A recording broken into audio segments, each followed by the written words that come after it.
I'm so happy you're here. And we were chatting just before we came in here to do the pod. I call it pod because there's not time to say podcast. Okay. You saved a lot of time with doing that. I did. And we should stop now. But we were chatting and you were just talking about how, which I can relate to, and I think you can relate to, Matt, but you're tired. You're tired because you've been taking care of your kids and you just said, I am so tired. And I said, trust me, this podcast today is going to be your time out. Yeah. But you're going through the same thing. Yeah, newborn. I got it. What? I mean, she's great. She's one. What do I do? Do I talk? That's right. This is your first. This is his first day back since a maternity leave. The children are now in their 30s. He's been gone for a really long time. Yeah. But and I think too long. But we'll figure that out later. HR tells me I'm not allowed to bring it up. But you're tired. You were exhausted. I am I'm really tired. I was like. As I was coming in, John was like, "Have fun on Conan." I was like, "I'm so tired," but I'm so excited to be here because I was saying they're 4 and 19 months, and we of course we have people that help us, and we're so grateful and lucky. But I was saying we do like this crazy thing is that like when everyone's there and like we're happy to help and be there to help. My mom is there to help too, and my stepdad. Like we want to be in the mess.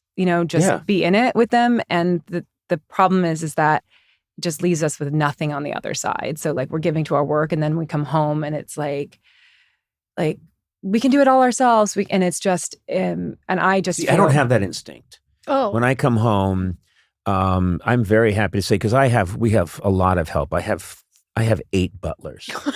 That's just me. And I have people that carry me. Oh. Yeah, from the toilet to my other toilet. And you gotta go to the bathroom a lot. Yeah. Oh, I'm constantly. Like it's from one to the other. Yes. There's no stopping. You don't stop anywhere else. And there's a toilet on the little chariot they carry. Oh, yeah. Too. Yeah. I'm constantly. But by the way, if that's what's happening, I think you need it. Yeah.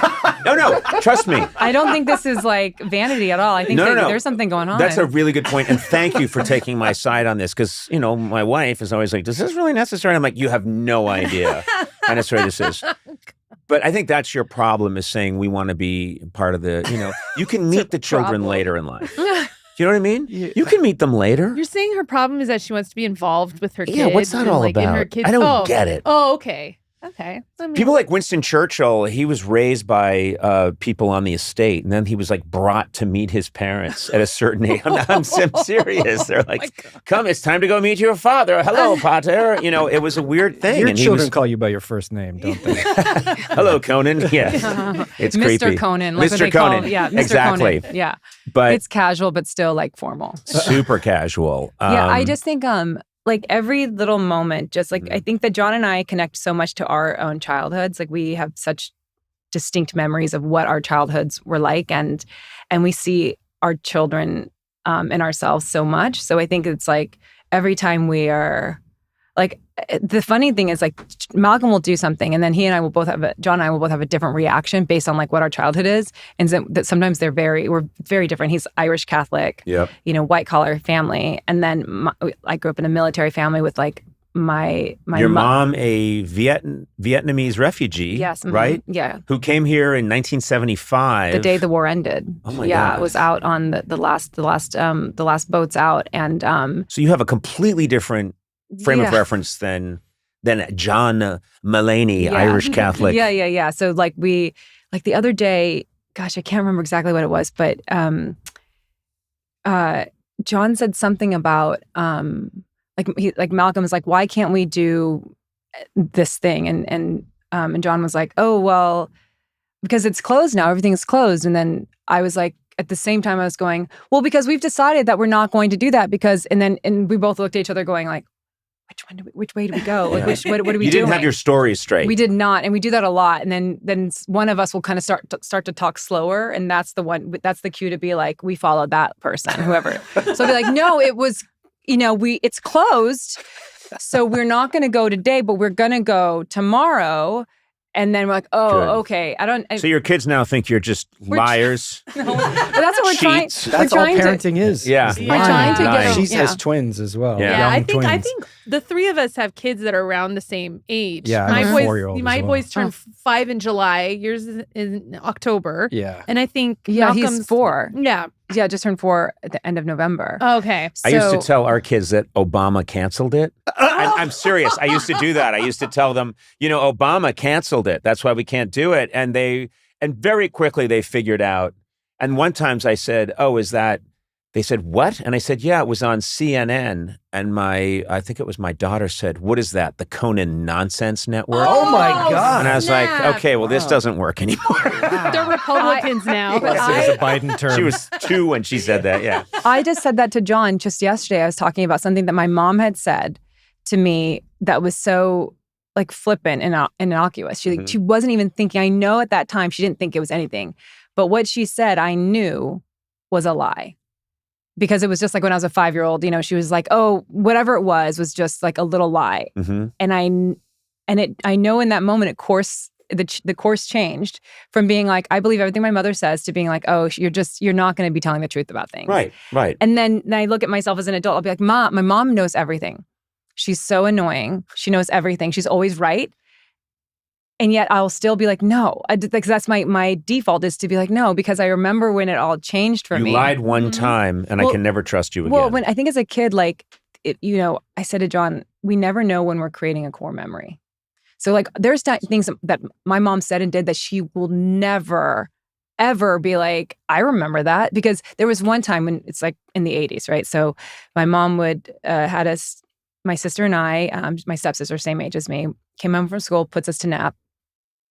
And then I hear the door close and I look outside. I go into the living room and she's in the van pulling out of the driveway. Nobody else was going to be home. We were so like, you're alone at 4 years old. But this is the 80s when you could leave your kid at home, you go run and come back. And I ran out crying and screaming. Well, I thought she was leaving us and she's annoyed. Now she's got to go back. She's like, "Oh, okay, get back in the house."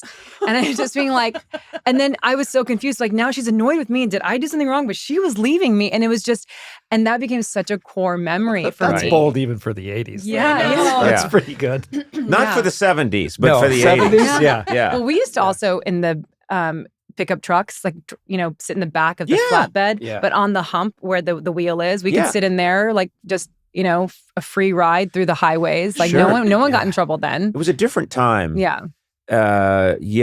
I'm amazed at the things that we did when I was growing up in the 70s. I just, sometimes I wouldn't see my parents for months at a time. Yeah. I was left with just a map and a gold coin. I know.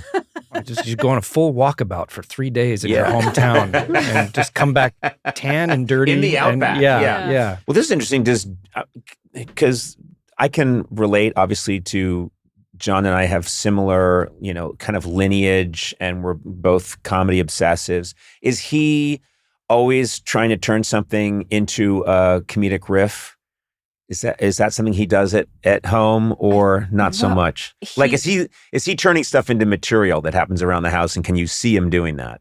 No, I can't see him doing it, but it must be happening because I'll be watching. I haven't seen his stand up until recently. We were in London. I watched it and I was like, "You've been clocking all of this?" Core memories. You're making core memories. Everything is a core memory. Everything. His latest special is called Core Memories. Yeah.